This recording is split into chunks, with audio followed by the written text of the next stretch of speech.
কেন করেন আপনি? আপনি করছেন ভিডিও? আপনাকে আপনি দেখুন জামাতের দাড়ি পাল্লা পাচ্ছেন না? বাইরে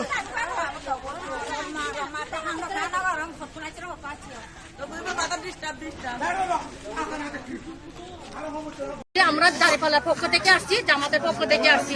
আপনারা সব দিককে দেখছেন, একবার দাঁড়িপাল্লা দেখবেন। এটা আপনার ব্যাপার। আপনাকে বলাটা আমার দায়িত্ব, আমি বলে দিছি। এখন দেখাটা হচ্ছে আপনার ব্যাপার। এটা বলার পরে উনি বলতেছে যে মহিলাটা কথা বলতেছে, মহিলাটা কথা বলার সাথে সাথে মহিলাটা বলতেছে, কথার মধ্যে বুঝতে পারছি যে উনি দক্ষিণ দিকের মেয়ে। আমি বলছি আপু আপনাদের বাড়ি কোথায়? উনি বলছে যে কক্সবাজার। তার হয়তো কক্সবাজার হলে আপনার সাথে বসে আমি একটু কথা বলবো, যেহেতু আমার বাবার বাড়ি মেয়ে। কথা বলতে বলতে ওনাদের মেয়ে চা বসা দিয়েছে আমাদের জন্য। আমরা চা গুলো আনছে খাওয়ার জন্য আসছি। ওনার হাজবেন্ড আমাদের সামনে সিলেবিতে, আমরা মুখ খুলি না, উনি ভিতরে গেছে, আমরা চা খাওয়ার জন্য চার কাপটা নিছি।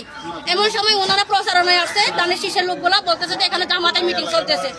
এটা বলার পরে ওনাকে দেখছে, দেখার পরে কথাগুলো বলে চলে যাবার। আবার ওনারা ভিতরে ঢুকে আমাদেরকে বলতেছে যে আপনারা এখানে কি করতেছেন? তো উনি বলতেছে ওনারা একটু চা খাইতেছে, চা দিতেছি। বলে আপনারা এখানে বিকাশ নাম্বার নিতেছেন, আইডি কার্ড নিতেছেন, ওনাদেরকে বিকাশের টাকা পাঠাইছেন।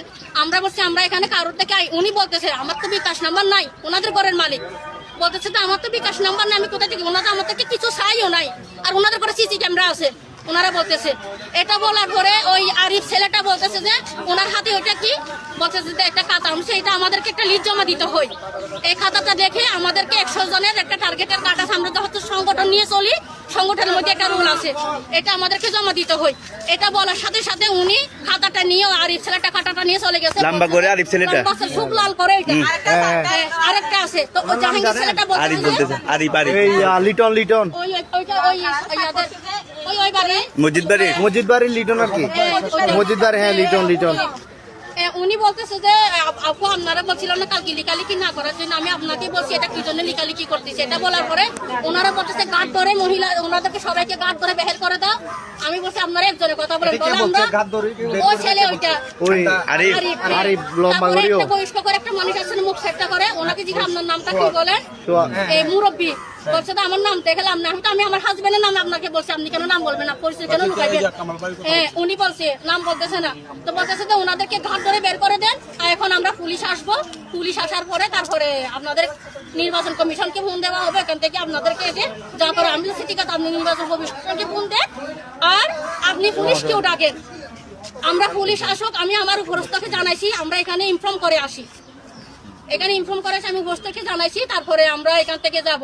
এখন মহিলাটাও ওনাদের পক্ষ হয়ে মহিলাটা আমাদের সাথে মানে খারাপ আচরণ করতেছে। আপনারা বিকাশের মধ্যে টাকা পাঠান, মোবাইল আমি আপনি দেখছেন বলে শুনছি, শোনা কথা বলবেন কেন? আপনি দেখছেন আমি এখানে কারো থেকে বিকাশ নাম্বার নিছি, আইডি কার্ড নিছি, কেন বলতেছেন? মাসুদা মহিলা কাউন্সিলর ছিল, মহিলা কমিশন। উনি বলতেছে বের হন আপনারা, আপনাদের মান সম্মান থাকতে বের হন, ওখানে ছেলেগুলো দাঁড়াই আছে, আপনারা বের না হলে মহিলাটা বলতেছে সমস্যা হবে, মহিলা আপনাদের সমস্যা হবে, আপনারা বের হবে।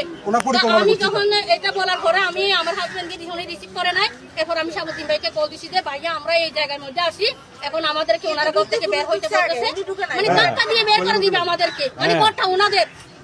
এখন আমি আপনাদেরকে গায়ে হাত তোলার এরকম মেন্টালিটি দেখাইছে, মানে ওনারা মানে পারতেছে না তো আমাদেরকে ধাক্কা দিয়ে মানে বের করে নিয়ে আসে, এরকম মানে পারতেছে না। আমি বলছি দেখেন ধাক্কা দিয়ে বের করে ফেলবে, আমি বলছি যে ধাক্কা দিয়ে বের করে ফেলবে, আমি বলছি যে দেখেন আপনি এলাকার মানুষ, আমি এলাকার মানুষ, আপনি এখানকার ভোটার, আমি এখানকার ভোটার, ভোট প্রচারের সবার অধিকার আছে। আপনি কেন উশৃঙ্খলা কথা বলেন? আপনারা একজনের কথা বলেন, বলা আমরা এখানে সবাই নেতা, সবাই একসাথে কথা